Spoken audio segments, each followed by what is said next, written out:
এক ব্যক্তি প্রচুর ইবাদত করত, আল্লাহ পাক তার ইবাদত করার জন্যে পাহাড়ের চূড়ায় একটা সুন্দর ব্যবস্থাও করে দিয়েছিলেন। সেখানে ডালিম গাছ হতো, ঝর্ণা আসতো, খাবারের কোনো অভাব নাই। হাদিস এসেছে 500 বছর সে ইবাদত করেছে। কত বছর? কিয়ামতের মাঠে এই ব্যক্তির অবস্থা এমন হবে, তাকে জান্নাতে প্রবেশ করানোর জন্য নিয়ে যেতে বলা হবে। যাও আমার রহমতে জান্নাতে চলে যাও, আল্লাহ পাক তাকে এই কথাটা বলবেন।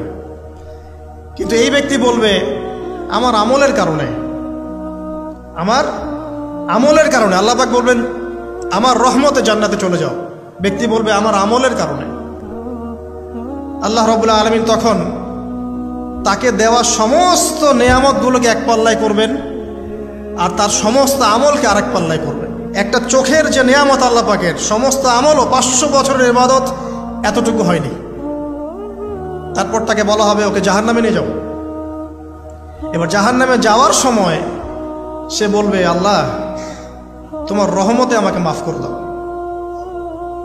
তখন আল্লাহ পাক তাকে আবার ডেকে নিয়ে আসবে, বলবেন যে তোমাকে যে আমি ইবাদত করার জায়গা করে দিয়েছিলাম, এটা কি তুমি নিজে করেছো না আমি করেছি? সে বলবে আপনি করেছেন।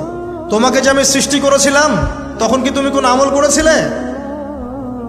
বলবে না। তাহলে তোমাকে যে সৃষ্টি করেছি আমি, এটা কি তোমার আমলের কারণে? না।